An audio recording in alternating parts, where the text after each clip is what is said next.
All right. Welcome in, everybody. BTB Analytics back with you. NFL Week 11. We are here talking marquee matchups, talking data, talking angles, giving out some free game as well along the way. Boys, we are, you see it there on the screen, 58.5% year to date model performance, 24 and 17 overall. So we are profitable. Started off the year a little bit behind the eight ball, to be honest, but had I think just after week two, we've had really strong performance overall. Not a ton of volume. We'll get to that actually later in this show because we got some good volume this week as well in the NFL. But excited to be where we're at. 10 on the cusp of 11 weeks in here now. So pretty strong performance. We've been making money. Our subscribers and members have been making money. So it's been a good, fun year, and we're going to keep this train rolling. You guys know the drill. We got a lot of stuff to break down here, so let's not waste any time. First matchup we want to talk about. Let's hop on and talk about rather the Tampa Bay Bucks and the Buffalo Bills, baby.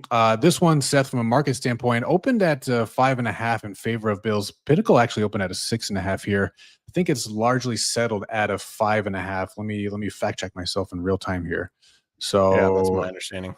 yeah, 5.5 largely across the books. Yeah, all the way through. Bookmakers hanging a 5, but yeah, otherwise consensus here. So I don't know I don't know what to make of this one a little bit because Buffalo in our database, Seth, is our number one offense. Tampa Bay is our number six offense in our database here, but Tampa Bay to that point only number 24th in per our numbers in terms of success rate. So they're relying on explosives or these kind of high variance stuff to generate their points and get the wins that they've been getting on. So boomer bust type of situation for them. Yeah. And is there, I mean, that's not a reliable path. We've talked about that in a few different spots throughout the season, but what does Tampa Bay need to do from coming at it from their perspective, first of all, in order to eke out a win and or at least a cover on the road against the Bills here? Well, they need to have those explosives, and how they can go about getting those. I'm not exactly certain, except that Buffalo's defense is not good. It's an average defense, number 17 in our database. We talked about it last week. Tampa Bay all season has been winning through these explosive plays, boom and bust offense, 24th in offensive success rate, like you said, number 17th in offensive echo rate. So they're having these big, huge, successful drives based off of very few plays. And what do you know? They run into an average defense that had an explosive offense last week, and they couldn't win the shootout because they couldn't get as many explosives. Now, Buffalo has a lot of question marks coming off of a pretty embarrassing loss from Miami, but it is a divisional opponent. So I think it Sure. needs to be contextualized that that is a very different football. And we've seen Miami play Buffalo tough year in and year out, no matter how good Miami actually is. So I'm not super concerned here. We make this number about 4 on a neutral field. Our raw model number, when we take that into account, is around 5.5. So we think the market's pretty much got this right. But if you're wanting to be a Tampa Bay Buccaneer better, I think you got to be betting money line here. The points are pretty much meaningless. You're either going to win and get those explosives, or you're not, and you're going to get blown out. So can Buffalo put it together? I'm not certain. They're definitely back as against the wall as far as divisional play. So you got to believe they're going to get up for this one. I think mostly though that's the angle. If you're going to be a better here for Tampa Bay, the points are meaningless. Sure. Okay. And maybe Steve, maybe further to that point, like if there's something that is going to travel or translate week to week for Tampa Bay, it could be their defense. In our numbers, our database, they're number 5 in terms of overall defensive EPA here. But yeah, barring that high variance type of outcome here, I mean, Seth kind of mentioned it. Buffalo going on the road against Miami, dropping a deuce basically there, but do you take anything out from that matchup other than that being a tough divisional matchup and road opponent? But again, we saw Buffalo allow a lot of explosives in that game. So is that something that at least in the short term can continue for Tampa Bay, or what are your thoughts on this one?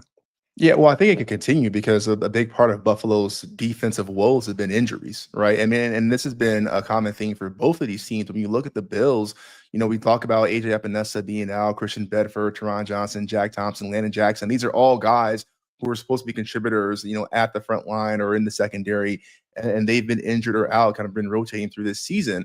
And so I think that is a direct reason why you're seeing these explosives being allowed. And then we talked about this. I'll give the Patriots game a pass. If the Patriots are looking like they're actually a really good team, and we've been backing them for the last 45 weeks, it seems like, as a free play of the week, and they've been mostly cashing. But you look at this loss to the Dolphins, you look at the loss to the Falcons. I mean, those are things that really just shouldn't happen. You know what I mean?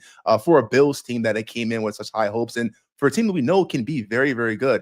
Now, with this being said, Seth kind of did some foreshadowing. I don't think it was intentional, but that is my off the numbers, because this to me is going to be it's gonna be a coin flip, and it's everything Seth just said. Like I'm with you. I don't think the points matter. It's gonna be a one-score game. It's who has the ball last kind of scenario here. And we talked about Tampa Bay and all their weaknesses for relying on the explosive plays. Same thing. They're going through injuries.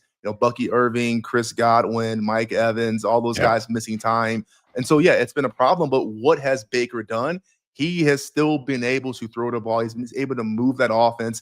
Now, again, it may not be as pretty and as consistent as we would like, but it's still happening. He's winning more games than he's losing, despite not having his key weapons. I think that's the difference between what we're seeing with Buffalo, is that they are struggling, and understandably so, without their weapons, where Baker is willing this team seemingly to the finish line more often than not. So, yeah, I mean, I think this game is going to be a high variance one for sure. At plus 220, I'm going to take the Bucks to kind of win what I predict will be a shootout here. So, yeah, grab your popcorn.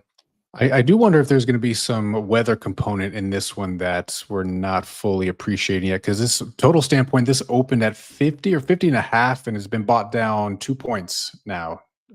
Borderline in 3 points. There's a 47 and a couple 47 and a halves in the marketplace right now. So not sure again if it's a weather or related issue or not, but yeah, well, I can tell you it's 44 and a half degrees projected to be at game time kickoff, 77% chance of precipitation, and 11-mile-per-hour winds at Highmark. So damn, shout out meteorologist Steve on the case. Shout out covers. Let's go. So we make this game 50. What did you say the total was? Or what did you say the weather is? It is 44 and a half degrees, 77% chance of rain, and 11-mile-per-hour winds. Okay. You can still throw the ball in 11. Yeah. 20 is when you start getting really, really nervous. Yeah. Okay. All right. But listen, pay attention to the market. It's maybe that 50 and a half was a little, we were on market at open, but I presume our numbers are taken into account the current number that's available. Tampa Bay buff. Yeah. 48. Yeah. So 48 is what I'm seeing. Yep. So we'll see. I mean, again, we're still early in the week, still immature. So we'll see what this does either from the spread and or total standpoint. But yeah, something to keep out if you're looking to, if you're expecting or hoping for a shootout in this one. That could be obviously a factor here. So on the other side of the ball, because Steve, you said it's going to be a shootout. It's going to be a shootout if Tampa Bay gets those explosives. If they do not, it will probably be one-way action Bills. So 100%. This is just variance. So this is like Bills minus 9.5, maybe 13.5, or Tampa Bay money line, Tampa Bay minus 2.5. To me, this is extreme results. Yeah, agreed. Okay. All right. Well, it sounds like we'll revisit this one briefly here later in the show for off the numbers here. So, but it should be a good fun inter-conference matchup here. So looking forward to it. All right, a few more matchups to break down here, and then as always, guys, at the end of the show, we'll give out some free model play of the week. So stick around for that. But let's talk about a really fun. I'm really excited for this matchup. NFC West clash. Seattle Seahawks going up against the LA Rams. I think Matt Stafford is one of the co-favorites for MVP now at this point in the season. Still early, but crazy run that he has had this year, just absolutely balling out. Steve, market standpoint, open minus 2.5 in favor of the Rams here. So no movement yet, and I'd be surprised if it does deviate far from that at the moment. But philosophy clash, right, between these two teams. I mean, LA is the number 2 ranked pass rate over expected team.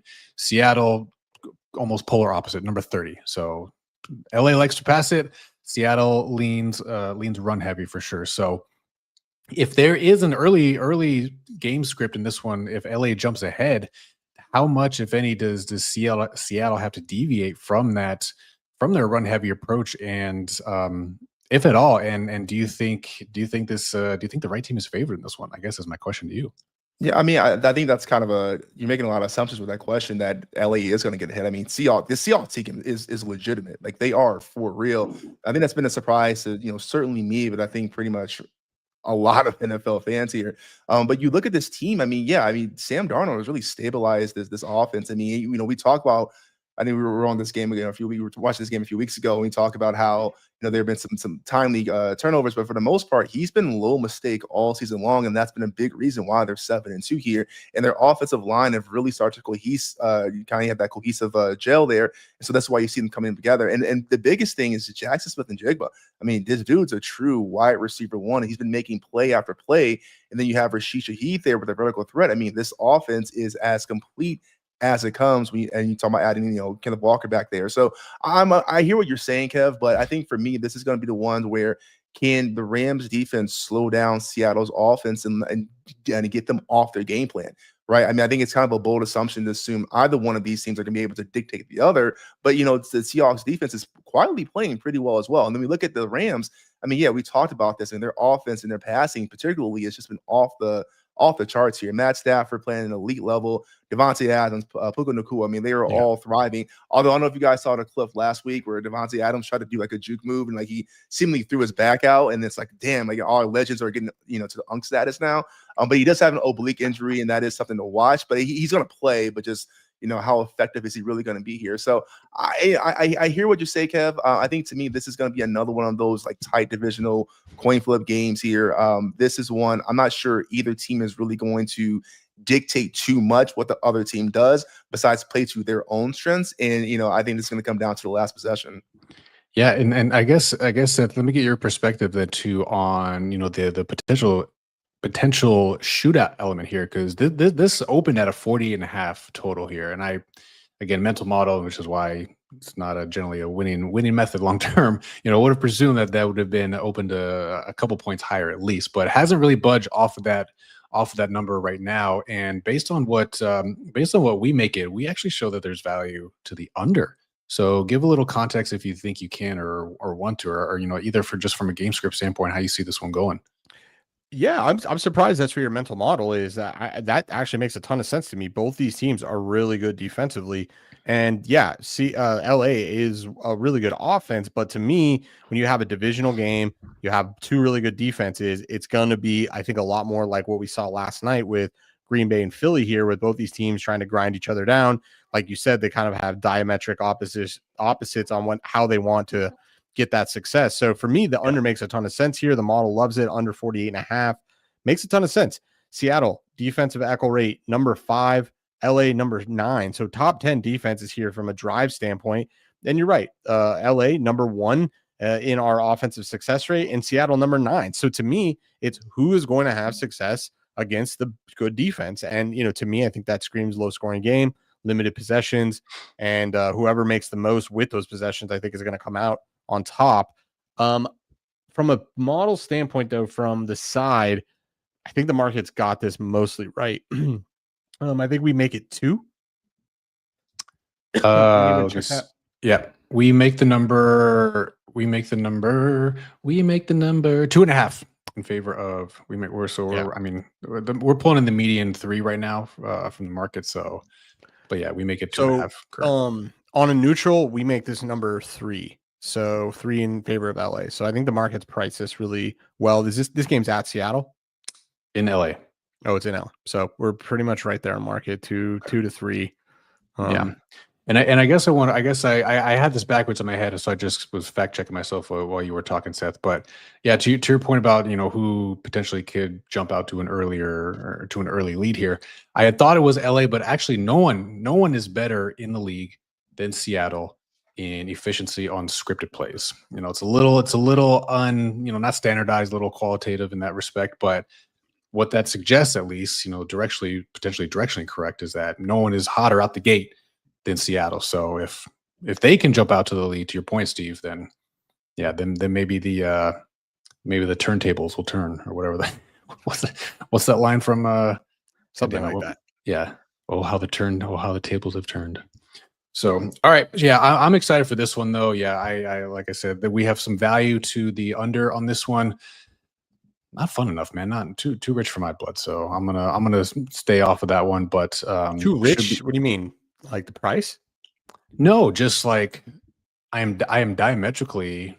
Oh, you think over all day? You just defense doesn't exist.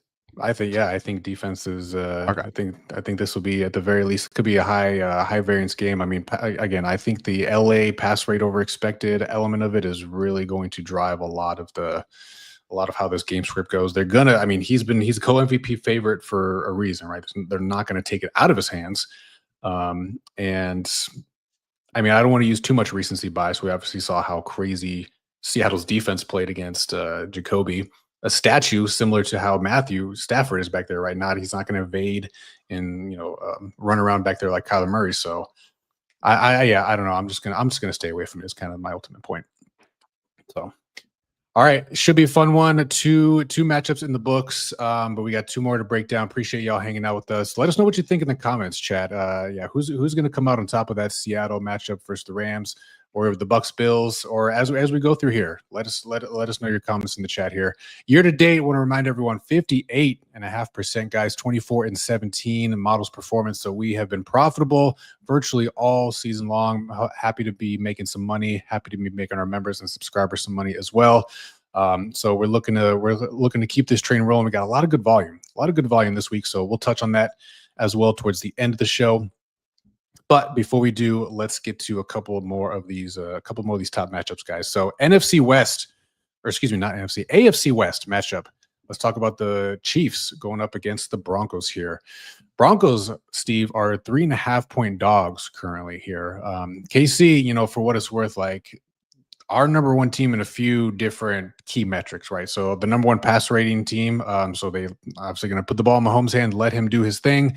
Our number one team in terms of echo rate over expected, as well as our number 3 offensive success rated team. So they are just generating efficiency consistently, baby. So Denver obviously is not elite and solid in their own right. They countered with a number 3 defensive rated team, as well as our number 1 defensive success rated team. So again, power on power, baby.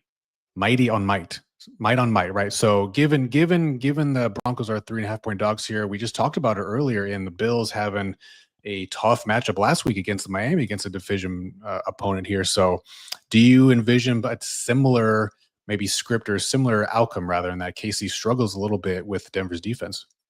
I hope so, because this game scares the shit out of me. And listen, this is one of the ones where if you get Denver that we've seen most of the season, really earlier on in the season, then yeah, you can definitely convince me that they have a pathway forward, especially led by that defense, right? I mean, starting with Nick Benito, I mean, he's been an absolute game record.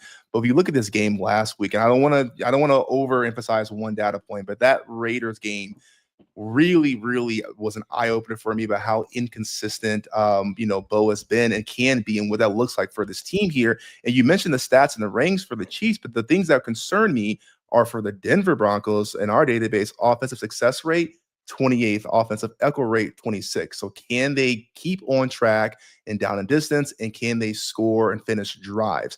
And if they can't, that to me is where it gets a little dicey with this Kansas City Chiefs team, which truly seems to be starting to hit their stride. Now, I'm not trying to anoint them the Super Bowl winners or anything like that. You think you see on media right now, but like this team truly seems like they're on the upswing, getting healthy, and getting kind of in their groove here. And so, listen, the pathway here is through Denver's defense, right? Have a mediocre game, the offense humming, keep Patrick Mahomes and their offense in check, which the Denver defense is technically capable of doing. But if that offense really struggles, like against a subpar Vegas team, it's hard for me to see this being a field goal game. But obviously, we have, spoiler, everything with me, maybe a little bit spoiler, but we have a side here, so that to me scares me. But we'll see how this goes. But Seth, I mean, you talked me off the ledge here.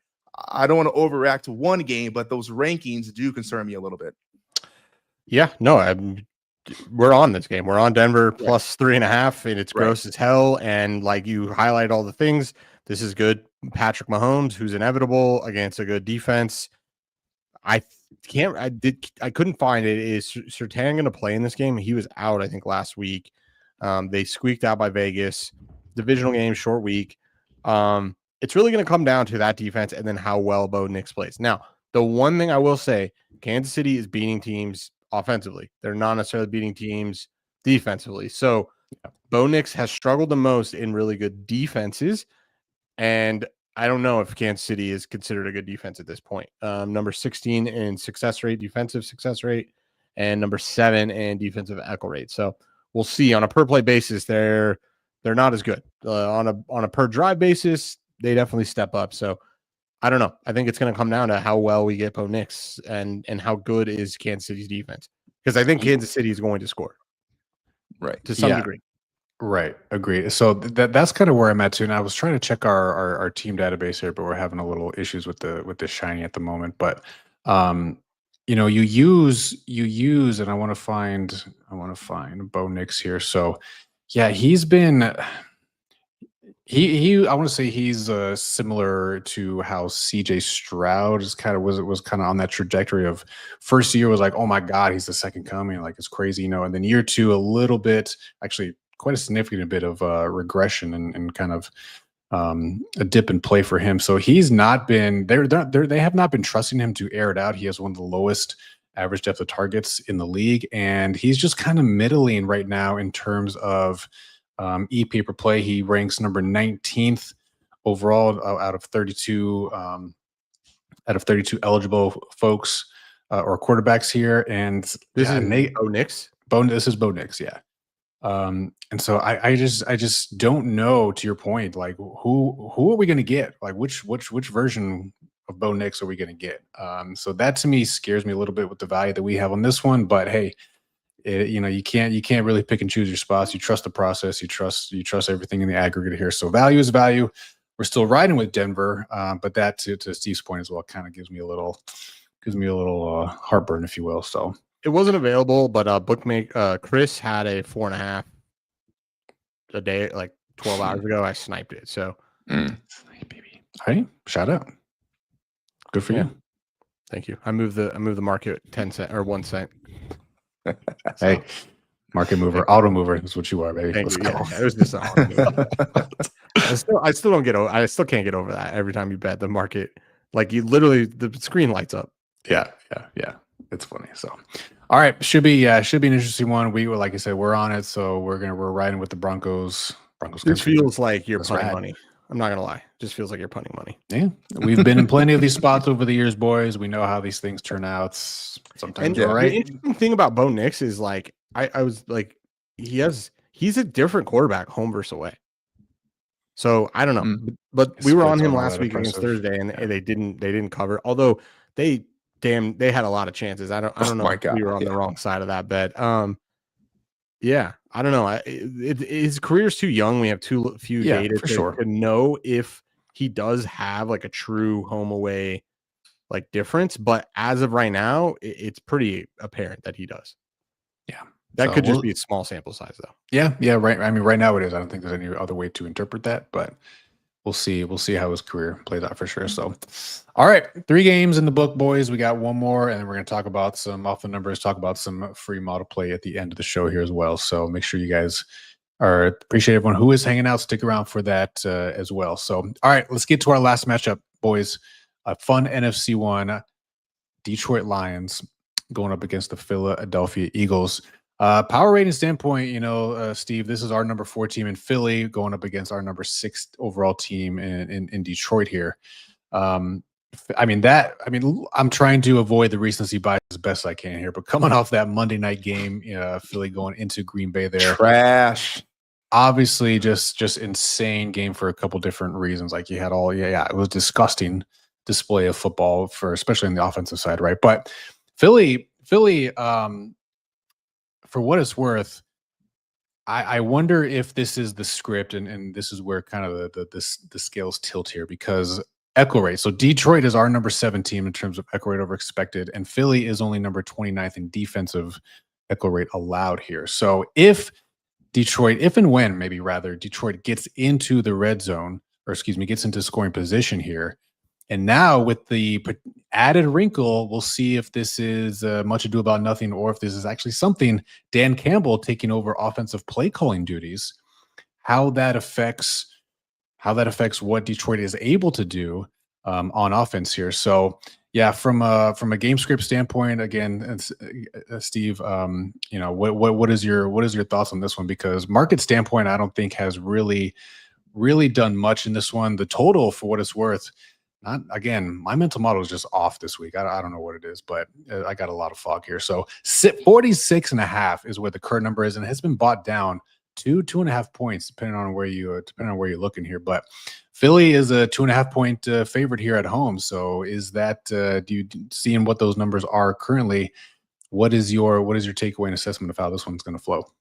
Yeah, I mean, listen, I said this. I think this was last week we had this same kind of conversation. I don't want this to be lazy podcasting, but I just really don't know how to handicap this game just as from a mental model standpoint because I don't know what Philly team I'm going to get. I mean, we talk about Philly and Green Bay kind of being the poster children of just fuck shit. And we saw that come when they played each other, right? I mean, we saw Green Bay lose outright to Carolina, and then Philly had their own issues losing to the Giants earlier this year, and then yet they look like Super Bowl contenders other weeks. So I don't know. I mean, I think if you get Philly's best, right? You say, okay, Philly's going to rise to this game.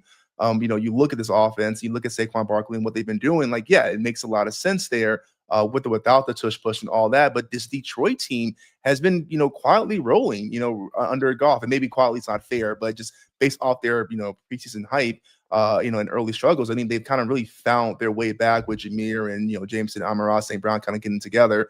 And the O-line really holding up, being extremely physical, which I think is going to be the key in winning those trench battles, against the likes of Jalen Carter and whatnot. So with this, I think 2.5 is very right. I guess my one thought here is when you look, at least in our database and statistically, Detroit really isn't that far off from this Green Bay team. But in my mind, they're not that far off without all the other fluke shit. So that should give them an edge here to make it a little bit more of a competitive game. I don't think you see a 10-7 matchup, like we saw. But yeah, I don't know. I don't get really much to see here, but I think Detroit is the more consistent team, even though Philly could have the higher ceiling, if that makes sense. Yeah, no, it does, because we were talking about that this Green Bay team last week too, in terms of the struggles with their offensive consistency, right, and who they ultimately are, especially on that side of the ball, right? But to your point, yes, is Detroit kind of top to bottom? Have they been more consistent on play-to-play, game-to-game basis?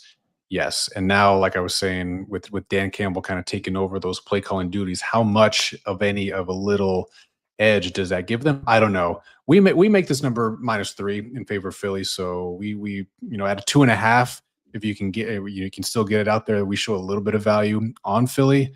But yes, Seth, from how you're digesting the numbers and the data here, and just what you've seen again from these teams and who you think you're going to get with Philly, are you buying Philly, or because I'm buying Detroit personally? Yeah, I would tend to agree with that. And one data point to kind of bolster that argument: Detroit is the number 3 offense in our database, Philly the number 2 defense.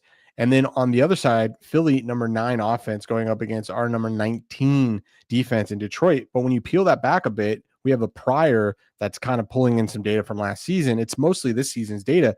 But when we look at the only in-season data, Detroit is number 7 in defensive success rate and number 3 in defensive echo rate. So they're actually playing a lot better this season defensively than last season. So if there's a reason to believe that the model has both those pieces of information and is pricing that, but if there's a reason to believe or lean into that kind of narrative about Detroit, it could be that their defense is even better and will continue to get better week in and week out. Our model's saying shootout 50.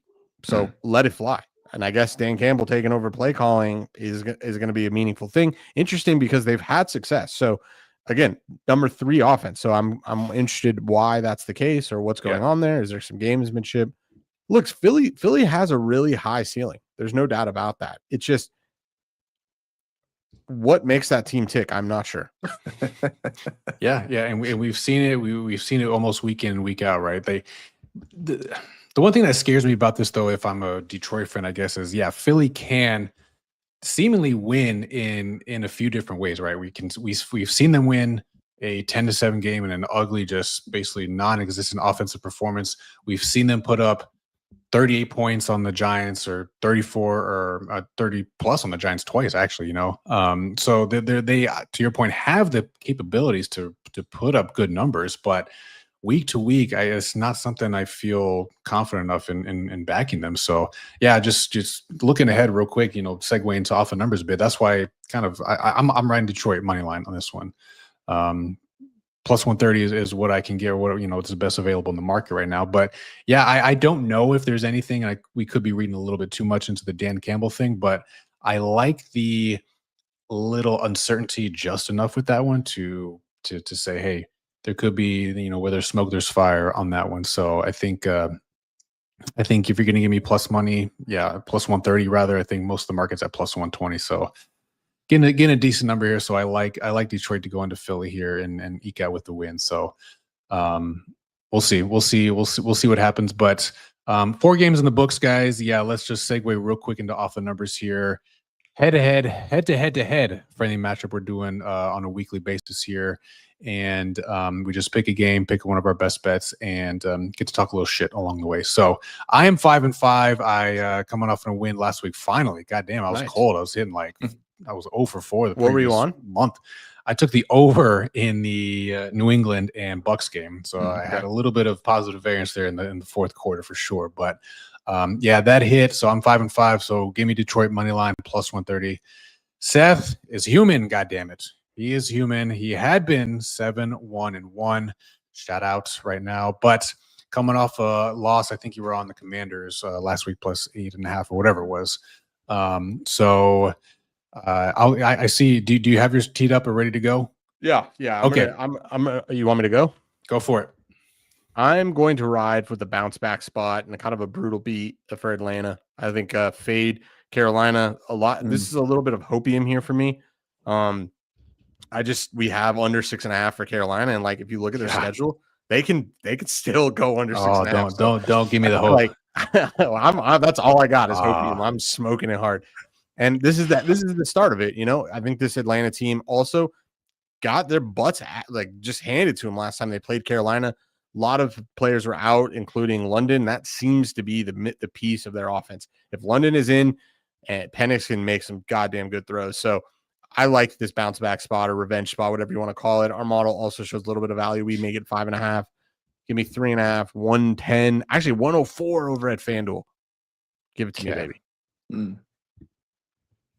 Minus 104, baby. Let's do it. All right. Falcons 3.5. Bounce back, baby. All right. Sounds good. All right. Steve also is coming off a win last week, I believe. No, I lost at the Browns minus 2.5. That's right. Yeah, and I'm kicking myself because I wanted to take New England money line. They were plus 124, and I was coming back from a wedding, and they were live line was plus 2 something because they were down. I'm I should just take that, and then I had no service coming back, and we know how that game went. So anyway.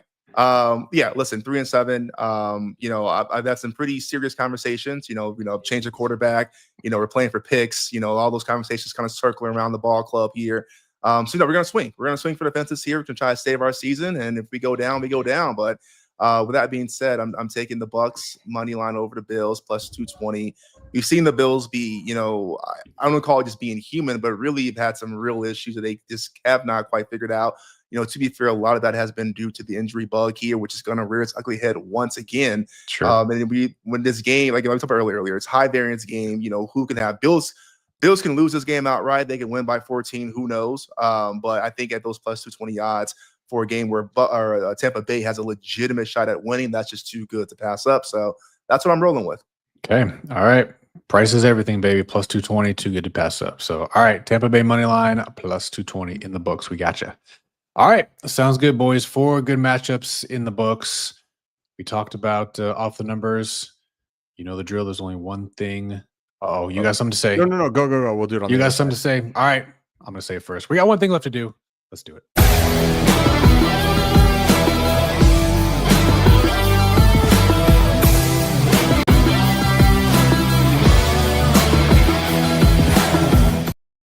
Boom. All right. So we got teased at the beginning. We got a lot of volume this week in the NFL. A couple of caveats, though. That being said, depending on some potential quarterback situations here in the Arizona San Francisco game, as well as in the Packers and Giants game as well. So we'll come back to that real quick. But free model play of the week. Let's give it out. Seth, Ravens -7.5. We gave this out at -8.5 actually. So the market has disagreed with us in the early going here. Maybe there will be some buyback or not. Who knows? But going against the Cleveland Browns here, where's the model picking up the value? Everywhere. I mean, the Ravens are kind of at you're getting them at the lowest tier pricing. They're one of the top rated, power rated teams in pretty much any reputable power rating. And the best combination here is they have a lot to play for. They need to win this game.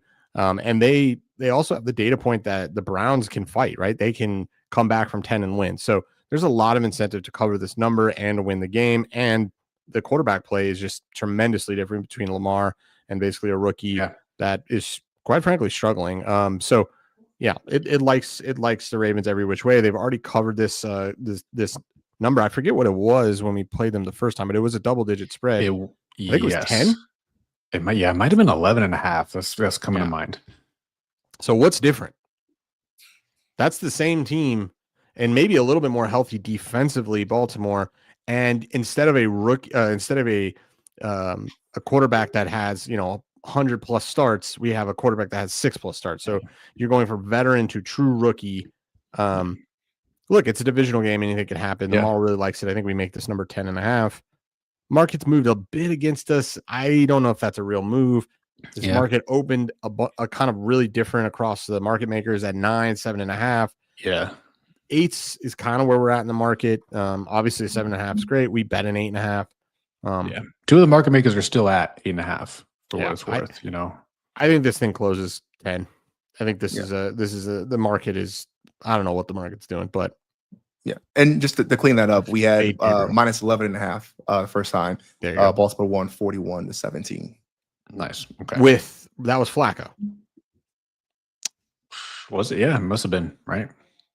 Yeah, it was Flacco. Oh, so I'm like, this is a 4-point upgrade with Gabriel. I thought I was smoking hopium with the under 6.5 Carolina, but I don't know what the market is smoking here. Just based off of that, like, we know less about Baltimore. I don't know, that speaks for itself. That's a 4-point close move as we speak right now. I doubt that lasts. Sure. Okay. All right. So that's where we're at. Free model play of the week. Ravens -7.5, -115. And for those that's available. Yeah, for those that aren't keeping track at home, we also are giving you 3.5 Denver. So I know you're going to fade it, but that's the one, Denver plus 3.5. You can get a 4 if you got access to Circa. For whatever reason, the retail books are not offering a 4. They haven't. It's been at 4 pretty much. Hasn't touched a 4 yet. No one's offered a 4, which I don't know. I found quite interesting. Yeah. So just realistically, we've given 2 plays. Sure. Yep. That's fair enough. Okay. And then, we're just zooming out real quick, guys, for the rest of week 11 here. Again, assuming that there's a couple starters in place in the Cardinals-Niners game, as well as the Packers-Giants game, we have seven potential plays on the card here. This week here. So we bet 6 of them. We're waiting on 1. So some pretty decent volume again here on tap for week 11 here. So should be good. It should be a good, fun weekend. We'll see. I think the Purdy situation is honestly what we're waiting on. So we'll see. I think there was some optimism Purdy might be ready this week, but obviously who starts at quarterback is going to change the output as well. So we'll see. McCorkle might get benched, maybe. We'll see. All right. It's been a long Steve, tell me you got to see the miraculous comeback for the Chicago Bears. No, I was driving back and I had the game on. I had a signal for about 6 minutes, and then I lost signal. Did you get at least I back? I saw the replays. Okay. Yeah. It that makes me so sad. This was like your crescendo. This is like got to be one of your most proud moments. Down by 10.